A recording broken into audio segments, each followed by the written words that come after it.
if we can narrow those down, those options, you still have autonomy. You still, we still need to be able to have our choices.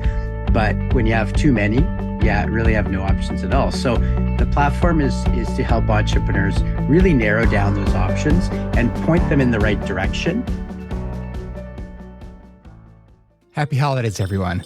Time is running out to join our winter season of coaching and accountability groups. Don't miss our next registration event this Thursday, December 28th at 10 a.m. Pacific, 1 Eastern. This holiday season, give yourself the gift of joining what I'm pretty sure is the first and longest running group coaching program on this side of the internet. We've been growing with the ADHD community since 2014, and we'd love to have you join us. Get ready to make 2024 your best year yet. Winter sessions start Thursday, January 11th for our orientation, so don't wait. Go now to coachingrewired.com, add your name to the interest list, and start pre-registering today. That's coachingrewired.com. And if you want to do it, but you can't do it right now, you can't get to the website right now, set a reminder to go to coachingrewired.com. That's coachingrewired.com for the most up-to-date information about registration, section schedules, and availability. Go to coachingrewired.com. Now, on with the show. Welcome back to another episode of ADHD reWired. Today's guest is Donavan. And I'm just lost your last name. Donavan Robinson. Today's guest is Donavan Robinson. Donavan is a father, husband, proud Red River Métis. Did I say it right? Métis?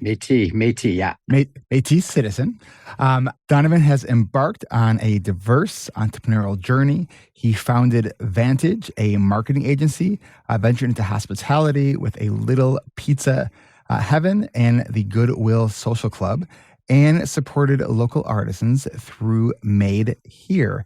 Diagnosed with ADHD later in life, he now focuses on providing tailored resources for entrepreneurs, advocating for a personalized approach to business success. His career reflects his passion and involvement in the community, emphasizing that success varies for each person. He champions neurodiverse entrepreneurs, encouraging them to find their unique path in business and in life. Donavan, welcome to the podcast. Thanks for having me. So one of the things that I thought was really interesting when we had our pre-interview a couple of weeks ago, we were talking about the idea of serial entrepreneurship. And you told me kind of right out of the gate that you really don't like that. So I'm curious for you to talk a little bit about what do you do? And then why don't you like the term serial entrepreneur? Yeah, well, I had an article written about me recently, and they used the phrase serial entrepreneur, and I didn't like it. I don't know why. Maybe the term serial, I don't know. It didn't have a nice ring to it, but I feel like being an entrepreneur, it's synonymous with that, because you're always wanting to do something new, innovative, and you're constantly thinking and moving on to the next thing. So that's why I like to separate entrepreneurship from business owner. Yeah, talk about that, because there is a difference.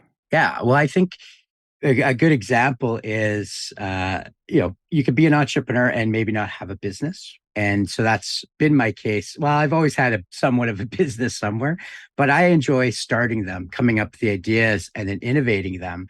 But I want to work with people that can actually run the business owner, and manage it and do the day-to-day, or at least run it. Because I realize that's where my weakness is. When I get into the part of running the business, that's when things start to fail. And I also get bored easily, right? So, which makes a lot of sense. Mm-hmm. When did you realize that success can be achieved through focusing on starting stuff and then handing it off, selling it, and starting something new? What did it come from? A pain point of starting maybe your first business or two and getting stuck or bored, or what happened? Well, I always thought that if I'm starting a business, I needed to be involved in it 100%, or at least I had to be there quite often, or a big part of that. And as I've done multiple businesses, I realized where that weakness or where that breaking point is. But I've been very successful in creating pretty unique places here in Manitoba.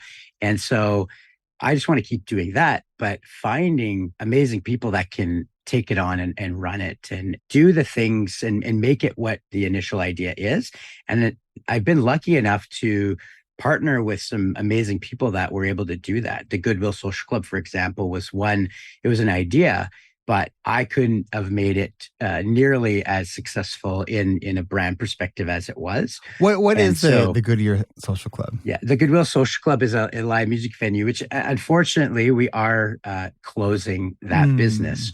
Mm. It's hospitality, hospitality struggling in general, right? So we've been around 10 years, but when we started it, there was a place for it at the time.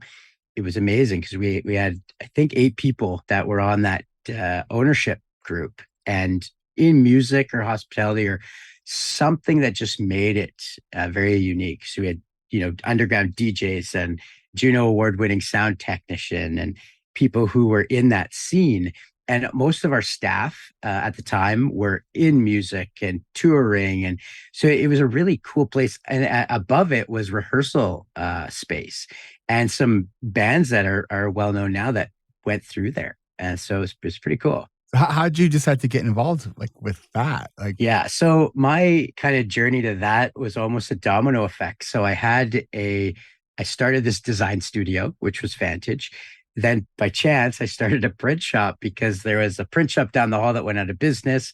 We were using them. So we bought a printer. People would come to us thinking that we were that print shop. So we said, oh, well, we'll do your printing. And so then we had this print shop. A local hospitality and bar owner wanted to invest in that print shop. And so he offered me ownership into a bar, which was next to a pizza place, which that pizza place which was Little Pizza Heaven. And so I ended up investing in that. I rebranded them for shares. And I know this is a long story, but the person who took over this space that is now the Goodwill wanted to put a Little Pizza Heaven in there, and then asked if we wanted to create a live music venue out of it or at least do something with it. So I reached out to a few people, said, hey, there's this opportunity. They want to put the Little Pizza Heaven in there. So all of that was a chain reaction to creating the Goodwill Social Club, which was pretty cool. that's fun. As you were kind of talking about, one thing like leading to the other, leading to the other, I was thinking of the book When You Give a Mouse a Cookie. It's like when you give an entrepreneur an idea, Yeah. it's like you're in there, and then it's like, ooh, what about that? Ooh, what about that? So it sounds like your brain like sees ideas and opportunities. Yeah, that's exactly it. Yeah. So how do you say no so you don't like get inundated with the overwhelm of every good idea? I don't. I think Oh, that's the I think if it's something that I'm learning a bit now that I have to say, okay, I really want to do that, but is that the best decision today? And I think I didn't do that before. And so some good things came out of that and a lot of bad things came out of that. Right. So I have kids now. I have a 3-year-old and a 5-year-old. So those decisions have to be thought out a little bit more. My wife would probably say that I still need to work on this because I'm really jumping and bouncing around from idea to idea. But I think that's why having people to partner with that can really pull that in. I have another business partner who does that. So I go really fast and I'm way ahead. And so he has to kind of pull me back and catch up too. So I think we work really well together. And we're now working on another project, which is the project to support entrepreneurs. now how much of that relationship with this business partner are like in the conversations that you have is kind of very meta, like where you're talking about each other's like tendencies and process, and because I think being in business with someone else, it's you don't want to have a clone of yourself. Like that's for most entrepreneurs, will say that's the last thing they want, right? They want someone who's kind of has a very complementary or opposite skill set. What are those conversations like? So there's an understanding of where you're each coming from. For me, it's as soon as I started to learn more about ADHD, which then led me to learning more about myself, I was able to then see, okay, this is where I'm good at things and this is where I'm not. And I found somebody that's really good. We're the odd couple. Like if you remember that TV show, The Odd Couple, that's us. But we work really well together. And I think there's a level of respect there where we understand each other's strengths and we play off of that. I probably drive him crazy most of the time, but I feel like he has a lot of respect for what I can do, and he's always kind of saw that, which has been great. He's just got this mind of he can create something from a brand perspective and a marketing perspective that's just so unique. And usually when I see it for the first time, sometimes I'm like, I don't know, but that's like, okay, if I am doing that, that means it's probably good because he's doing something that's so different. And so he was the first person I reached out to when we started the Goodwill Social Club. Hmm. You made this comment, or you said that you probably drive him crazy. So is that a story that you're telling yourself, or have you ever had a conversation with him to actually explicitly ask him that? We've had those conversations. I drive him crazy. Yeah. So Yeah. he's Yeah. confirmed this story. I have a really I like because of I have a really good sense of when I'm talking to somebody, and maybe sometimes I overthink it, but I can tell when I'm probably getting on their nerves to an extent, right? And so I can pull myself back. But with him, we kind of just it took a while. I think sometimes I can see him just slow down, right? But he knows now, don't slow down. He even said the other day, a couple weeks ago, he's like, yeah, don't slow down. Because he gets it now, right? He gets where my advantage is. And it's just going as fast as I can and just trying to break things. As long as it's not going to overall destroy something, I'm over here in the bushes climbing trees and picking berries, and he's on the trail making sure we're going in the right direction. You know, it's interesting. So I'm thinking about this sort of these two ideas of like ownership and responsibility. So when we can own what we are good at, as well as understand what we're not good at, and just really like jump into the deep end of the stuff we're good at and say like, yeah, I know there's this other stuff that needs to happen. And it sounds like you also balance that responsibility piece where you're like, I don't want to touch that, but I also know that stuff needs to happen. Right. And so you're bringing in people to do the stuff that you don't want to do and that you're not great at. And I think that's hard for a lot of people with ADHD who are entrepreneurs. They think they have to do it all. This I might be talking about myself a little bit. And it's hard because it's like whether it's the communication piece of delegation and sort of communicating vision. So how do you do the communicating with others around like, here's what I need help with, here's what I'm good at, and that delegation piece? Well, that's still a challenge for me. I Okay. won't lie. And I think I also have my wife is she's also my partner in life and in business as well. Mm, And it took really understanding myself to understand and that. And there's times where it's like I have to really understand that she's running the business and I can't just go and do all these crazy things because they don't always work. I'd say probably most of them don't. But when one does, it's like, okay, right. And then I'm like, see, but she's like, well, what about the five that didn't, right? But sometimes those need to happen. So I'm still in that process of really learning what to hone in, what to pull back on. And that's still a challenge for me. But mm. the excitement and the exciting part is talking to entrepreneurs who may have a similar story and really are in those stages of trying to do it all. Because even when you start a business, it's hard to have partners, and you have to have partners that really understand your role and their role, and that's hard to find. So new partners, it might not happen. Then it's money, right? Then you can't always. There's things you have to do because you can't pay for those things in the beginning, so you do have to take them on. And so that's what I'm kind of learning is what am I going to have to do if I'm starting this thing that I know I'm going to fail at because I won't make that, or is there somebody that can help me in that process? So those are really the two things that I kind of look at when starting something new. Sometimes I do put those blinders on because I'm like, I really want to do it. So one of the things that when you're thinking about um, My brain just went in like 10 different directions and it just got my brain twisted in a knot. So what we're going to do, we're going to just leave that in and we're going to take a quick break. And when we come back, I'm going to organize my thoughts in a moment and we'll continue this, this conversation. So we will be right back.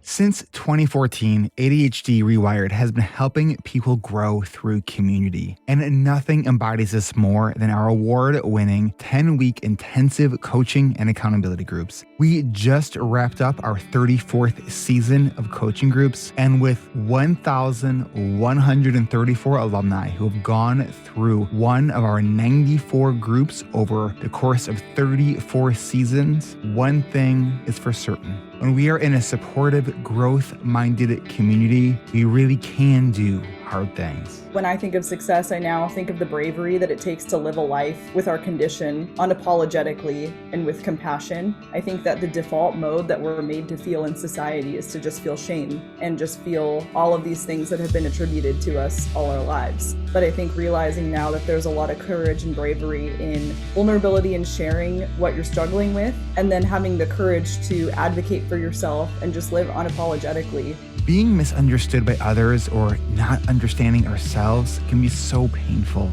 I know this because this was me, and I created ADHD reWired because I don't want people to feel alone, helpless, or hopeless. We do not have to go through life being misunderstood. Connection and support are everything. There's nothing like having a group of people where it's safe to talk about your struggles, to share the things that are hardest, to not be judged for those things, and to actually be embraced and helped for that. It's the instant support, encouragement, validation, connection, and camaraderie from people who just get it. I know I don't need to tell you that ADHD is real and that its challenges are real because you live it every day. I just really want you to know that you really don't have to face any of this alone. This group of strangers, we got together and we came into this thing thinking we were our own special kind of broken. But we grew together, uplifted each other, and saw how we're not broken and we're not alone. And we built this beautiful community of support and love. I saw this group and I knew this was my place. So if you want to learn how to live better with ADHD and you're ready to take your ADHD management to the next level with a group of amazing people who truly understand ADHD and the challenges that we face, then join us for our next season of coaching and accountability groups. If you are thinking about joining this group, I'd highly encourage it. There was something amazingly special about growing with a group of people who all had similar struggles as I did. It was encouraging, it was safe, it was inspiring, and above all, it was healing. I know life can get busy, especially with the holidays, but when are you going to finally start prioritizing what you need for you? And this group is like a scaffolding for us to move from intention to action. And the scaffolding's above the muck and the stories and everything else. If you have a scaffolding in a building, you're renovating. You could be renovating or renewing it. And that building is us. For me, the building project is trying to open the windows, increase the size of the windows. And when the size of the windows increase, more light gets in. And just as importantly, more of our light gets out. Go to coachingrewired.com and click on that big button at the top of the page and add your name to our interest list. And then keep an eye out in your email for our upcoming registration events and other time-sensitive information about our coaching groups. As so many of our alumni would say, it is hard to put in words the true power of community. Come grow with us at coachingrewired.com. But don't wait, we're filling up and time is running out. That's coachingrewired.com.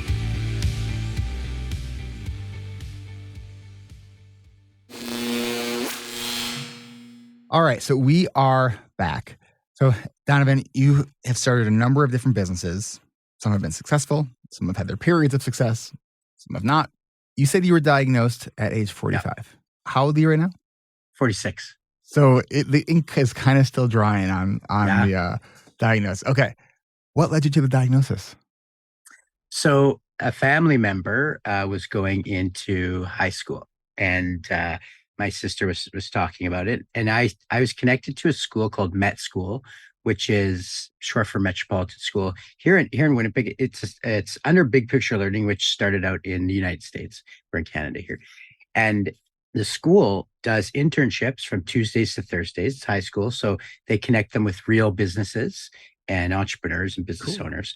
And they do internships. And so I was doing this for quite a few years prior to this. And they asked me to speak at the school one time, and I got a tour of it. And I was kind of blown away by the way that this was structured, and thought, and this was before I knew I had ADHD. And I was like, wow, this would have been game changer for me if I was in high school, because the kids are allowed to choose what they want to learn. They still have to take the regular curriculum, but they're able to say, okay, maybe I want to try this out, try this. And they have advisors and instructors rather than teachers. Mm. And so it was just a really unique school. So I asked I'll say another family member to see if she wanted to go to that high school. And they asked her, was my sister. They're okay with me talking about this, but so I'll just say my sister. And so they said, "Oh, why don't you get her tested for ADHD? She might have ADHD." So, as my sister was kind of looking at the symptoms, she said, "This sounds like me." So I started looking at the symptoms, and this sounds like me. And so we all got diagnosed. And then a little bit later, I had a kind of one of those episodes, which was just like a complete breakdown, because all of this, I didn't know. I knew about ADHD, I guess, how most people know, which isn't very much. And I started to learn a little bit, but it was just like, oh, this is like kind of a relief, but also, oh, this is why all these things have happened in my life. And a lot of that just came flooding in. And that's why then I had started my own podcast called Shingles at 40, because I ended up getting shingles, At oddly 40. enough, when all this stress was happening. I was on a vacation with my family, and I thought I was having some heart problems. And I'm like, I went into I was in Canmore. I went into the hospital, and she's like, "You're fine. Your heart's fine." She said, "Are you stressed?" And she had asked if I had any like rash on my arm and stuff. So I did. And she said, "You have shingles." And then she said, "What's stressing you out?" And so it was kind of the catalyst for me saying, all of this is happening, and I'm realizing all this stuff. And, I wasn't happy at work. And so I ended up really diving into what this was. And then I learned about the genetics of it, and how I have a 3-year-old and a 5-year-old. And I thought, whoa, what do I need to do? And so for me, I'm very thankful that I was able to go through a lot of those things in my life, because I really understand it. But so early in my kid's life as well, because I'm learning how just simple, like losing my patience with them, can affect them. And so I really have to watch and learn. And I'm not perfect, but if I do lose my patience, it's immediate. I'm sorry. Wasn't your fault. Dad didn't know how. Me and my Mm. son and daughter have a little saying, "Dad, you blew your stack." So if I lose my cool or something, it's like, "You lost your cool, you blew your stack." So for them, I think it's almost like a little safety thing. And as a kid, a lot of us were, your parents yell at you, things like that. You don't think it's a big deal, but that happens day over day. That's Yeah. traumatic, right? Yes, it And so, is. yeah, and my parents did the best they could. They don't have the resources that we have today, the access to it, and they were also, living with this disorder, whether they believe it or not. They were, right. So, I think I'm very lucky to be able to be in the position I am in today. So that's why I want to talk about it as much as possible and share my story, so that maybe somebody can say, "Wait, this sounds like me," and their life can change too, and hopefully break those cycles with their kids. How have things changed for you since that diagnosis? I left an agency I was part of for 20 years, and really just dropped that to pursue helping my wife with her business, and then moving into helping entrepreneurs really understand, if they are neurodivergent, how we can move ahead with that, and really just find their passion and that purpose. Because for me, that's my passion and that's my purpose. Because I realize, I look back at my life, what did I enjoy the most? And it was having conversations with people and saying, "Oh, you should talk to this person, or you should go over here or try this," and sharing knowledge just made me happy. Mm. every day. So that's just what I want to do is share my knowledge. I love that. So right now in our coaching program and in our alumni community, we're going through the yearly planning process. And one of the things we ask sort of in the beginning of this process is like, what makes you feel like alive? Like, what do you love? Then we come back to it in a few weeks and say, after they've kind of brain dumped all these different domains of their life and the things they want to do over the next year, they go back and look at what you put in your responses to those questions. Are those anywhere reflected in various domains of your life? And I tell people that, because if not, you're not done with the yearly planning process, right? Because it's like finding the stuff that you love. As people with ADHD, like, we don't have the luxury of not loving what we do if we want to live a life where we feel joy, aren't constantly beyond stressed and miserable, right? It's like, yeah, can we do it? Yeah. Do I recommend it? Not for a minute. So you've kind of realized what you really like to do. I'm hearing a lot of sort of pretty quick self-acceptance and sort of ownership of just who you are. Am I picking up on that correctly? Yeah, definitely. Yeah. Yeah. Which Still, still a ways to go, but yeah, for sure. It's me too. It's so funny because like there'll be moments where I'll be like, yeah, I'm totally like fully self-accepting. Like, and then I'll like say something out loud with like my partner. She's like, why are you being so hard on yourself? And I was like, wait, what? Oh, I guess I am maybe being a little hard on myself. So it is funny when we think we, have something kind of figured out, and then we get a mirror, kindly reflected back to us, and then realize, oh yeah, we still have more work to do in that domain. Yeah, for me, I think I know it's definitely environment, and that means that's everything. That's every touch point of that. So that's the people I'm surrounded by. That's the physical space I'm in. So all of that stuff, and so I put a lot of time into my kids, because that's what I find the most joy in, my wife, right? And so, I do like hanging out with my friends occasionally, but I love hanging with my kids more and my wife more, right? So, and also being an entrepreneur allows you to have autonomy over that. And so not everyone has that luxury. I understand that. And so it doesn't mean that you have to leave that job that you don't want to do, but let's find you something else to fill that time. Because for me, the weekends are tough sometimes because relaxing is not relaxing for me. And my wife just wants let's just relax.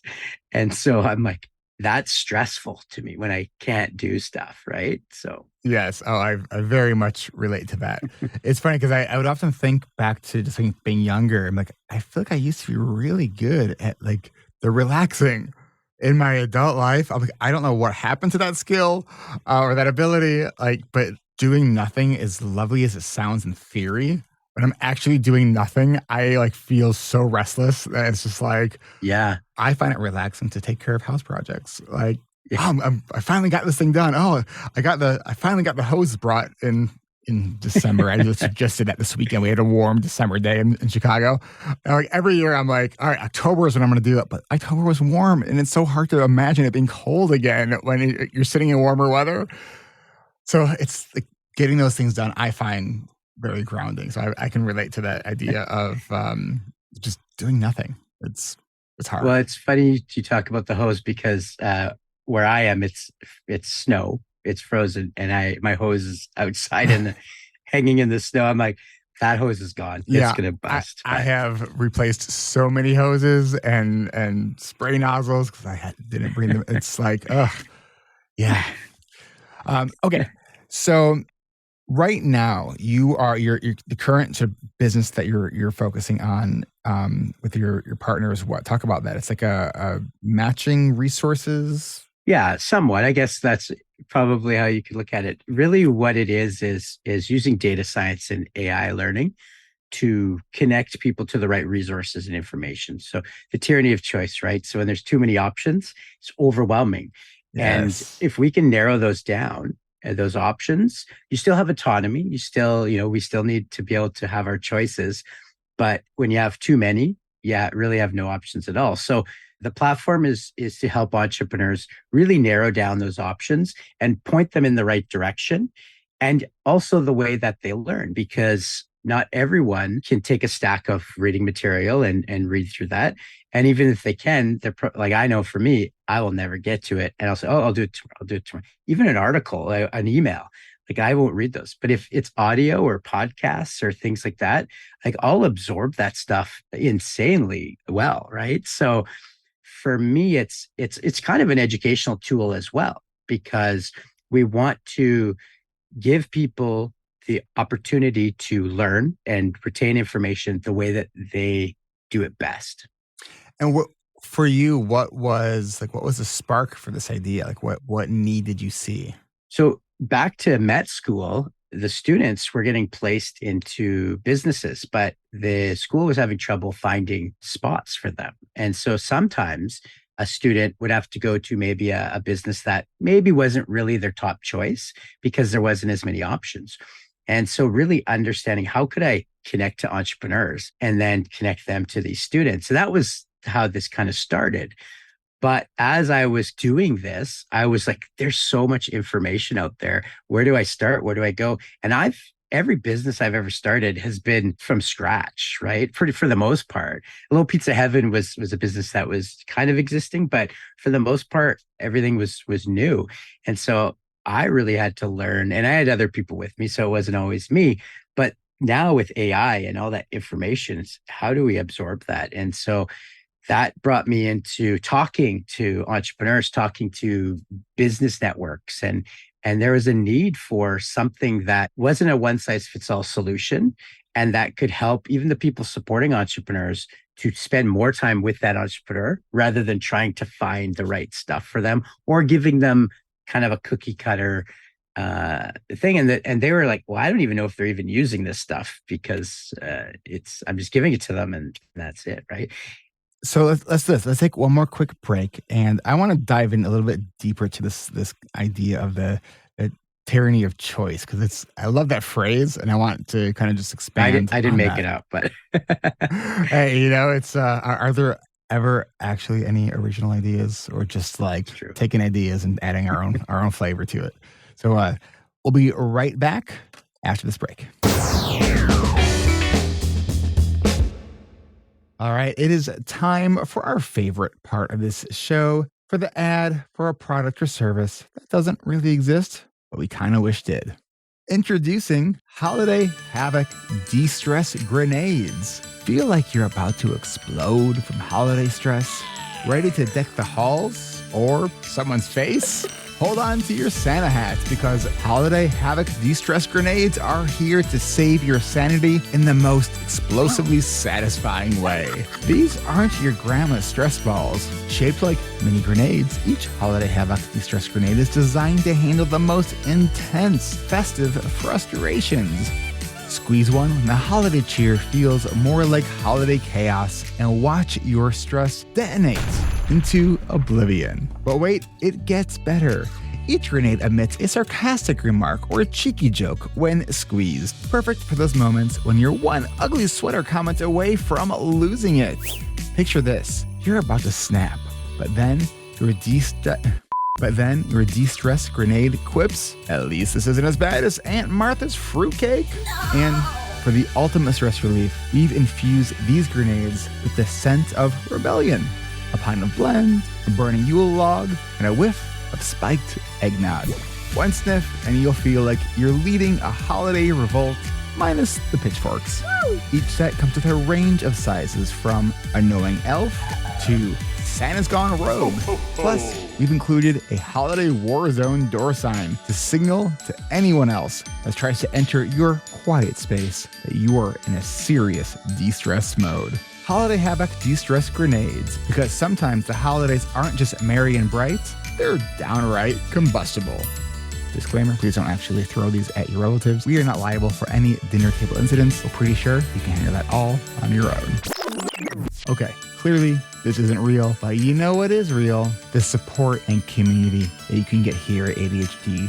reWired. Whether it's listening and sharing this podcast, joining our free Facebook community, which you can get to at our website at ADHDrewired.com, click on the community tab, and there's a application there that you could apply, because we do screen everyone before letting them in. Or you can join our Adult Study Hall membership community for some co-working. We have both structured, scheduled sessions throughout the week, as well as a 24/7 room that you can co-work with us any time of day. We also have our Patreon community, where you could actually be listening to episodes ad-free. Well, the ads are at the very end of the episode, so you can get the whole experience without interruptions. And of course, there's our coaching groups, which you can learn more about at coachingrewired.com. ADHD Rewired really is all about community. Now, you've been listening to the podcast maybe for a while. Maybe you've read a bunch of books, tried to learn all the things that you can, and yet you might find that you're still struggling. You can keep doing what you're doing, or you can take your life and your ADHD management seriously and invest in your growth. Come grow with us through any one of our community-based programs, and why not get the new year off to a good start by joining our upcoming season of coaching groups. Oh, hey, and just a real quick friendly request. This Friday, the 29th, it is my birthday. I'll be 43. And I think I ask for this from listeners every year or on my birthday. And that is to either leave a rating and review on Apple Podcasts or any podcast app that accepts reviews, or consider becoming a patron. I hope you are all having a somewhat restful, semi-relaxing holiday, because you do deserve to put you first. So whatever you are celebrating, I wish you the very best and a very Happy New Year. All right, back to the episode.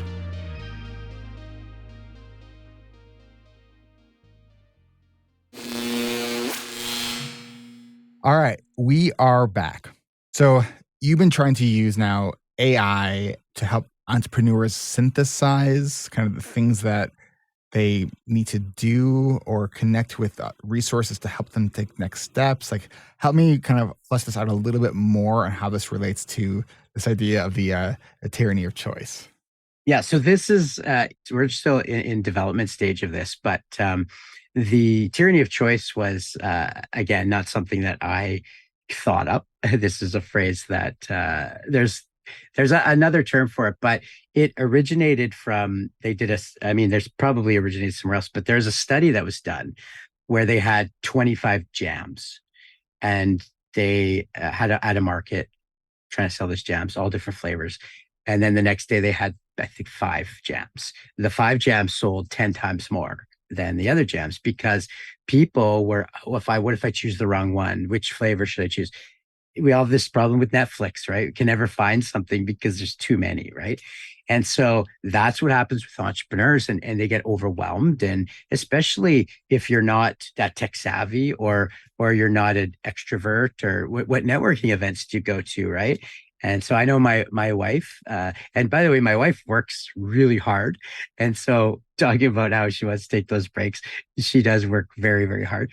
But she was asking about networking events. And so really just kind of understanding there's 1,000 of them out there, just go to one, right? But until she kind of saw, okay, here's the 4 that best fit me.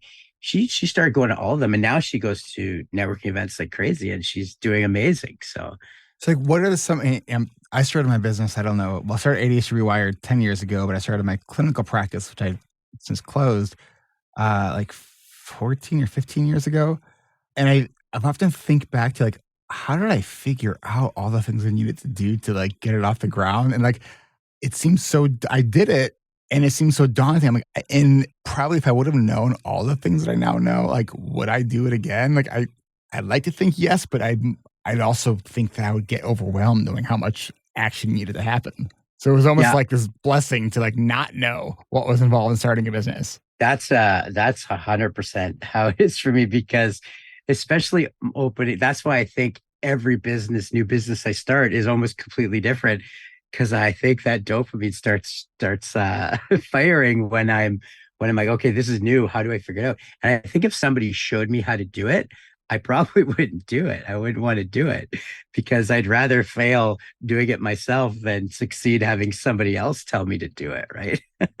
Which is crazy to think, but but that's how our brains work, right? I think it's how we also learn best. You know, what's that? That there's this expression around ADHD that we tend to be very experiential learners.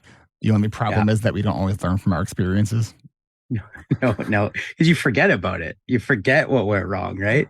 Right. It's like, well, that didn't work. Well, let me just try it one more time just to make sure. It's like, and then all the people around you will tell you that, see, we told you, like, well, yeah, but I didn't understand what you were saying. I needed to do it myself in order to kind of like go, oh, that's what you meant. Yeah, but what comes out of those things can be amazing, right? If every time I do this, it is a new experience, and I do learn something new, even if I forgot, and it's something's ingrained in my head now. But everything is like, I can't look back and say, oh, that sucked because I failed.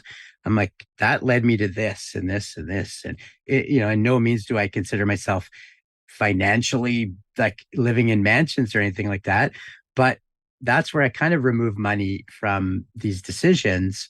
For the most part, I do need to think, okay, this has to make money. But if it makes money and it doesn't excite me, I don't care how much money it's going to make me. I probably won't do it. Right. So I just want to do things that are creating change. Right. And also exciting me. Is there a certain thing that when you're looking at an opportunity that you say, yes, this is something I want to pursue? Or do you have like a holding period if you get excited about something? Like, how do you approach like new ideas? Well, I guess a holding period is relative, right? Because is a minute long enough, or is an hour, right? Or is 2 months, right?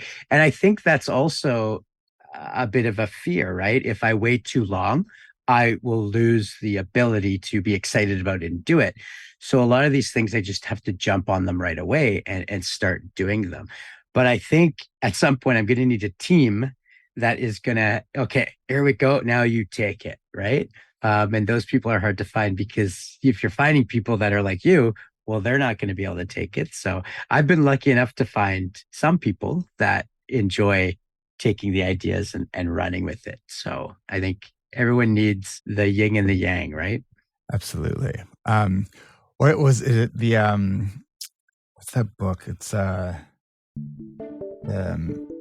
Entrepreneur Operating something. Like what I talk about, there's the visionary and then the implementer. Right. Yeah. You know what I'm referring to? I haven't heard the book, but I know the term. There's EOS. There's visionaries, and then there's the doers, right? And they're both equally important. They just serve very different roles. Exactly. Yeah. So yeah, as you are building companies and building teams, you're dealing also with lots of people. And now we kind of briefly touched on this, but like the relationship piece of all the business stuff, like how do you do with that? From a business standpoint or personal? Yes. You say both. Okay. Yes. Well, from a business standpoint, that's one thing that I realize is I'm a terrible manager. I'm terrible. My wife is amazing. So what she does, how do you do that? Like how she's a very kind person, for one, but she also allows people to do the things that they do best. And she's built really great teams and is a leader, right? And so I have to learn how to like step aside, right? Sometimes, because when you're right there and you're kind of bulldozing over people, it's like, nope, she's got it, right? I don't need to jump in and do this. And I'm very proud of her, for one, but then from a personal side, back to my wife again, I think it's understanding myself is the key. And I'm still learning more about that and still have a long way to go. But I think talking to her about it too, as much as I know I probably talk about it too much, for me, it's like, this is why I'm doing it. Not an excuse, it's explanation. I will work on it. And apologizing when I make those mistakes. I apologize a lot. in a necessary apologies, not the sorry for interrupting apologies, right? The sorry for losing my temper or something, right? So how long have you been married for? I should say we're actually getting married. So I call her my Ah, wife, but we've been together for quite some time. We've lived together for a while and have well, a quite 3-year-old, a some 5-year-old. time and a while. These are all relative terms. How long have you been together? Well, I'm gonna probably mess this up. So I don't because we've known each other for over 12 years. Okay. And so there's been some on and some back and forth. Okay. But once, I realized that she was the perfect person for me, and I needed to understand that. We settled into the relationship, but we've been, yeah, I would say our son's 5 now, so 8 years we've been together, and 12 years we've known each other. So you're gonna get me in trouble if she listens to this that I didn't get that right. But we're getting married February 28th, so I do know that. Well, if you haven't gotten your rings yet, may I suggest that you engrave the actual anniversary date inside the ring so you don't forget? Good job. Yeah, and we did get the rings, but yeah, so that's a good idea. So let me ask this, because I know that it is, I think, fairly rare for romantic partners to also do well as business partners.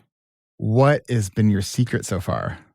It was not easy at first, and I think she's also worked for me for many years before, and then it almost flipped where now I work for her for free most of the time, but I do work for her, helping her with her store and stuff like that. And I really had to say, yeah, I don't need to step in because she's got this, right? And I'm really proud of her. So I think it's also respect. I respect her, and I hope she respects me. And it's just learning how to manage this, and understanding self is the key. The more I learn about myself, and also just looking at, like, why did I do that? Why when she tells me to take out the garbage and I'm in the middle of it, I don't want to take out the garbage anymore. But that's a trait of ADHD, right? So, this isn't my personality. And so I'm able to manage this a lot better, and I've really fallen in love with her over again. So it's great. Um, I'm sensing that you might be someone who doesn't get very defensive about stuff. Is that The complete opposite. okay? Okay, all right. Huh. Very defensive. Yeah. Yeah. Which is a problem in the relationship side and I think she understands it. I will get defensive and then realize, oh, wait, I know what I'm doing here. And I think she sees it too. So communication is key.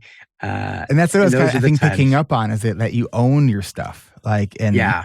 versus just like, not wanting to talk about it and just kick it down the road and just, so having those hard conversations sounds like it's been a really important part of the dynamic in that relationship. It is. And I think I also have to understand that when she knew me before, I didn't know I had this disorder. And there's things that completely changed once this happened. So she has to deal with those things, which is, hard for her. So I'm understanding that there's challenges, but I think we both care about each other a lot. And we're learning each other. I think I'm closer to her now than I've ever been. So, That's awesome. mhm. So looking ahead for the next year, what are you most excited about? Well, yeah, I think that's a long ways away from me. I'm looking about tomorrow, right? So it is getting this platform up and running and being able to really just have these conversations with people, and having them recognize that there's nothing wrong with them.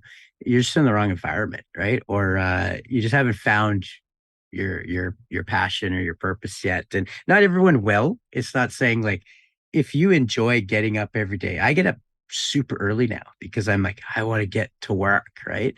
And so it's still hard to manage. I have my clock and things like that. But yeah, and always changing. Routine's tough for us, right? But I realize that if I change up the routine, then I can keep the routine. So that's, I always change my desk up. I change my environment constantly because I have to listen to music and get, do I have to do a boring task? Well, let's do a quick, I got a little bike behind me. I do some vigorous exercise. It's weird. Like you can't really do that in a public office necessarily, but we should change that perception that people could do push-ups, jump around and get that dopamine going before a task, even like a board meeting, a boring board meeting, right? Yeah, and you've mentioned this idea of how sort of sensitive you are to the environment. I think that's such an important point to highlight that when we look at all the different sort of strategies around managing our lives with ADHD, environmental modification, like setting up our environment to work for us, is huge. I saw a graphic before that showed like the 80-20, like 80% is setting up your environment to work for you and 20% is learning skills. I Like agree. that's huge, right? Yeah. It's like, because people Yeah. think, oh, hey, I don't know how to do any of these things. It's like, okay, like the good news is the know-how, that's the easy part. Then it's how do we set up the environment to actually execute on the know-how? Mhm. And it's different for everyone, right? So if I'm telling someone, oh, you have ADHD, here's how you should set it up, that's not gonna, like, me and my sister both have the ADHD, but we're completely different, right? And so the things that work for me will not work for her and vice versa. So So how do you manage like your calendar and your tasks? I use Motion AI actually, which is Motion Yeah. AI, I think. Uh-huh. Yeah. So I use that, which is Not Notion, but Motion. Motion. With Yeah. an M. Yeah. Okay. So it has, because I have a million email addresses and events. So it's managing my calendar, but also my tasks. So I'm notorious for missing a task. I'll do that later. I'll do that later. It'll move it. It'll keep moving it. But which then I get in the thing of, oh, it'll move it. So I'll just do it later. So I'm still learning those things. But the Pomodoro technique has been key for me in, trying to do those 25-minute tasks and making sure, because I can see this red line moving, right? And so I won't get distracted as much because I know I only have this time. And I also do this with my kids because they don't know what 5 minutes is. They don't know what 20 minutes is. But now we use this clock and it's like, now my son so he gets screen time. I say you get 50 minutes of screen time and then you have to do 10 minutes of something else. And then you can go back to the screen time. And what's cool about it is he sets it, he goes and he'll do something for 10 minutes, but enjoy that. And he won't go back to screen time. So it's Nice. That's like So parenting. are you tip using there. that the time timer? I use like this timer. Yeah. Cool. They have their own. We have like 5 of these things in the house Nice. because our kids use them and they actually they put it to 15 minutes. Those visual And they timers wouldn't, if are I great. told them, yeah, you have 5 minutes to get ready, that could be an hour to them. Right. So we just put that there and yeah. All right. So we are kind of nearing the end here. I know we touched on a lot of different topics today. What do you want to leave listeners with? You know what? I think I want to leave it with maybe another little story. And I think it goes back to my kids and how my kids have probably taught me more than anything. The one thing that has been really, really cool is I'm 46 now, 45 at the time, and I did not know that feelings and emotions were two separate things. I always thought that they were the same thing. And as I was trying to teach my kids, I got these books called A Little Spot of Anger by Diane Albert. And it was talking about you can't really control a feeling, but you can control an emotion. And that's where we kind of came up with the Blue Your Stack thing. And so my son can do something that just drives me crazy. And it's really nothing. And there's other times when, I lose it because he's dropped a pencil, right? And so that's me. That's all on me. And if I ever do that, it's immediate that, dad lost his cool, sorry. And they feel safe around me, right? And that's might not have happened if I didn't learn my emotions, how to manage those, right? So I learned that from a little book, which was interesting. And my kids, right? My kids taught me more than anyone in life. So Isn't that the thing? That our kids, if we allow them to be, really can be our biggest teachers, even though they don't even realize it. It's because we tend to see the things that we maybe don't love about ourselves in our kids, and it definitely causes stuff to get stirred up. But I think it sounds like what you are doing, especially the way you're modeling sort of those repair components, which is so important in the relationships, is awesome. Thank you. So you got a lot of kind of irons in the fire now, and you got a bride to be, still kind of a new dad. I mean, because only 3 and 5, you Yeah. said, and a new ADHD diagnosis. So, any thoughts on what your next business is going to be after this one succeeds and you sell it and all that kind of stuff? Well, we're starting another a location called Pop, which is a collab space for local makers and artisans to get mentored through running their own retail space. And in the same spot, it's workshops and things like that. So giving a space for entrepreneurs. So everything I'm doing now kind of weaves into each other. And that's, I guess, what I'm looking at is, does this fall in line with the big picture? Because I don't want to just look at the big picture. I want to pull in all these things. And if, okay, yeah, that checks the box, let's see how that's going to work in here. So Sounds like you're it's so much interconnectedness, and I think that's so common with ADHD is that we do kind of connect things that sometimes don't at first seem super obvious on how it's connected. But I find that a lot of us with ADHD are good integrators, and it sounds like that's a big part of what you're doing is you're integrating these different ideas. You're looking at things that you currently have and seeing, all right, there's also a need over here. Just sounds fun. As long as you're managing the task list. yeah, well, I tell people that in my mind, those detective shows when they have the pins and the red strings, that's what's in my head all the time. And it's like, okay, that's going here, that's going there, and so I always think that's everyone's head. That's how everyone sees things. And they're like, that's not how it is. That's why a lot of detectives probably have ADHD, and they're good at what they do. Right? You're able to see things that other people can't. Today we were talking to Donavan Robinson. If you can share, is there any contact information that you'd like to share? Any website stuff that you got? This is your time to share what you'd like to share on how people can reach out to you if you want. Yeah, my company, Join Connect, it's JOINKONEKT.com. And that's where a lot of my entrepreneurship stuff is.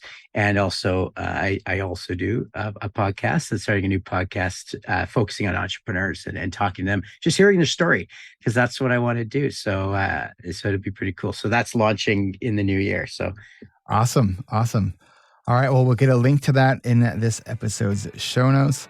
Donavan, thank you so much for spending the almost an hour with us here. This was a delight, and there's some really cool stuff going on. So I wish you the best of success going forward. Thank you. This has been great. Thanks so much.